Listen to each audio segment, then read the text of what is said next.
আসসালামু আলাইকুম। আমি এখন বানাবো রুতবা খানের রেসিপিতে লখনৌ কাটা মশলার চিকেন।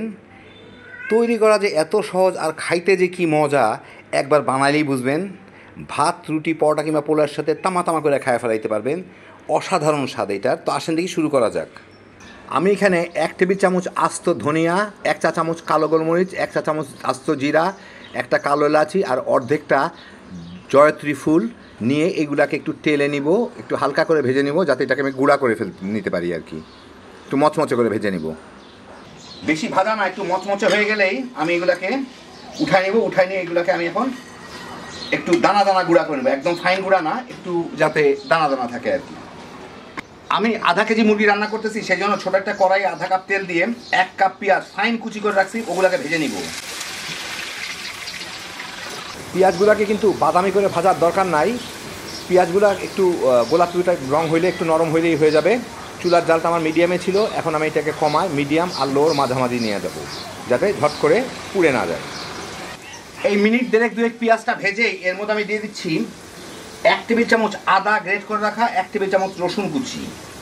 তা কাটা মশলা রান্না, সেই জন্য বাটা না, সব কিছু হচ্ছে কাটা কিংবা কুচকুচি করা। এর সাথে একটু মিনিট খানেক ভেজে নিব। এই দেড় দুই মিনিট আদা রসুন সহ এটা ভেজে এর মধ্যে আমি দিয়ে দিচ্ছি 5টা শুকনো মরিচ আমি কেটে রাখছি, 3-4 টুকরা দারচিনি, 12-13টা গোলমরিচ, 3টা লবঙ্গ, একটা কালো এলাচি আমি একটু ভেঙে দিছি, আর 2টা দেশি নর্মাল এলাচি, এগুলো আমি একটু ভেঙে দিচ্ছি। এগুলা দিয়ে এর সাথে একটু নাড়ানাড়ি করে দিব। সাথে ছোটো ছোটো 3টা তেজপাতা দিয়ে দিলাম, বড় সাইজে হলে একটা দিলেই হইতো। এইটার সাথে একটু নাড়াচাড়া করে ভেজে নিই।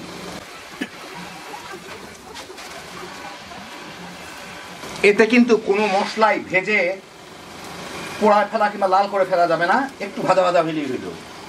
মিনিট খানেক ভেজে আমি এর মধ্যে দিয়ে দিচ্ছি আধা কেজি মুরগি, আমি ভালো মতো ধুয়ে রেখে দিচ্ছি, ওগুলা দিয়ে এখন এর সাথে একটু ভুনে নিতে হবে। আর একই সাথে আমি একটু লবণ দিয়ে দিচ্ছি এর মধ্যে। এতে কিন্তু কোনো পানি ব্যবহার হবে না, তো মুরগি যা পানি ছাড়বে তার মধ্যেই এটাকে রান্না করতে হবে। লো আর মিডিয়াম আছে মাঝামাঝি এটাকে প্রায় 4-5 মিনিট কষাইলাম। এখন আমি এর মধ্যে দিয়ে দিব যেই মশলাটা আমি গুঁড়া করে রাখছিলাম, মানে তেলের গুঁড়া করছিলাম, সেই মশলাটা এর মধ্যে দিয়ে দিব আমি। দেখেন এগুলো কিন্তু বুঝতে পারছেন কি না, এগুলো কিন্তু অত গুঁড়া, ফাইন গুঁড়া না, একটু দানা দানা টাইপের গুঁড়া। এর সাথে মিশাই একটু ভেজে নিব। এই মিনিট 2 ভাজলেই হবে। এই মিনিট 2-3 ভালো মতো ভুনে আমি এটাকে এখন একটু ঢাকা দিয়ে দিব, যাতে মুরগির পানিটাই এই মুরগিটা সিদ্ধ হয়। আর চুলার আঁচটা আরেকটু কমায় দিই, লো মিডিয়ামের থেকেও একটু কমায় দিই নিচের দিকে, যাতে পুড়ে না যায় আর কি। মাঝে মাঝে কয়েক মিনিট পরে 2-1বার নেড়ে উল্টায় পাল্টায় দিব। অল্প জাল হলে মুরগিটা পানি ছেড়ে দিবে আর কি, ওই পানিতেই মুরগিটা সিদ্ধ হয়ে যাবে। 3-4 মিনিট পরে যদি আমি মাঝখানে একবার নেড়ে দিছিলাম, দেখেন মুরগিটা কিন্তু ভালো পানি ছাড়ছে। এখন এই পানির মধ্যেই আমাকে উল্টায় পাল্টায় মুরগিটাকে সিদ্ধ করে নিতে হবে। আমি ব্রয়লার মুরগি ব্যবহার করছি, সিদ্ধ হতে বেশি টাইম লাগবে না, তারপরও এই পানির মধ্যেই যাতে মুরগিগুলা হয়ে যায়, মুরগির রসেই আর কি। সেই জন্য, আর এটা খুব একটা ঝোল ঝোল হয় না, সেই জন্য একটু বারবার উল্টায় পাল্টায় দিতে হবে, মানে মাংসগুলার দিক বদল করে দিতে হবে। এবং খুব কম আছে রাঁধতে হবে, যাতে আমারটা যেরকম দেখতেছেন জাস্ট ফুটতে পারে, এই আছে দিয়ে মুরগিটাকে নরম করে নিতে হবে। আরও 7-8 মিনিট ভুনে আমি এখন একটা কাজ করব। দেখেন তেল ছাড়া ভিতরে আর কোনো পানি অবশিষ্ট নাই। আমি এখন চুলাটাকে বন্ধ করে দিব। বন্ধ করছি কারণ হচ্ছে এর মধ্যে আমার টক দই দিতে হবে। তো জ্বলন্ত ইয়ের মধ্যে দিলে বলক অবস্থায় দইটা ফেটে যেতে পারে, সেই জন্য আমি এখানে আধা কাপ টক দই ফেটে রাখছি একটু, ওই আধা কাপ টক দই দিয়ে দিব। দিয়ে এর সাথে ভালো মতো মিশায় আবার চুলার জালটা জ্বালাই দিব।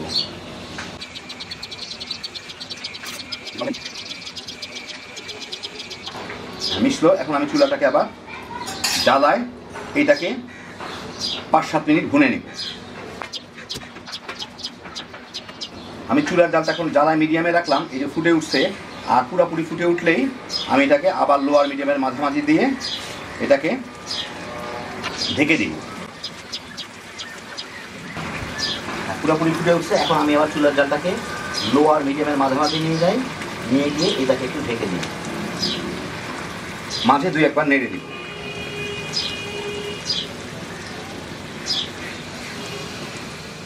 4-5 মিনিট জাল দিলাম, কয়েকবার নেড়ে দিছিলাম আমি। ঝোলটা প্রায় দইয়ের পানিটা শুকায় গেছে, এই যে দেখেন ঝোলটা দেখলেই বুঝবেন। এই যে এখন আমি এর মধ্যে কিছু ধনিয়া পাতা কুচি দিয়ে দিব, এর সাথে মিলাই দিলে আমার হয়ে গেল। এটা জাল দেওয়া দরকার নাই, যা হওয়ার হয়ে গেছে। মাংসগুলো একদম নরম হয়ে গেছে, বড় বড় পিসগুলো একটু ভেঙে ভেঙেও যাচ্ছে, ধনিয়া পাতার ফ্লেভারটা চলে আসছে, এর মধ্যে হয়ে যাবে। বাস হয়ে গেল আমার দারুণ মজার লখনৌ মুরগি ভুনা। আপনাদের আমি এখন বেড়ে দেখাচ্ছি, চুলাটা বন্ধ করে দিই। তো এই দেখেন হয়ে গেল আমার দারুণ মজার লখনৌ কাটা মশলার চিকেন রুতবা খানের রেসিপিতে। দেখলেন তৈরি করা খুবই সহজ, কিন্তু খাইতে যে কি মজা একবার বানালেই বুঝবেন। অনেকে বলতে পারেন এর মধ্যে তেল বেশি, তেলটা বেশি হলে কোনো অসুবিধা নাই, কারণ এই তেল দিয়ে পরোটা ভেজে খেতে পারবেন। ভাত, রুটি, পরোটা কিংবা পোলাওয়ের সাথে তামা তামা করে খেয়ে ফেলাইতে পারবেন। খুব কম ঝামেলায় হ্যাপি জোশের একটা আইটেম। আল্লাহ আপনাদের সবাইকে ভালো রাখুন, সুস্থ রাখুন, নিরাপদে রাখুন। ইনশাল্লাহ বেঁচে থাকলে আবার দেখা হবে। আল্লাহ হাফেজ।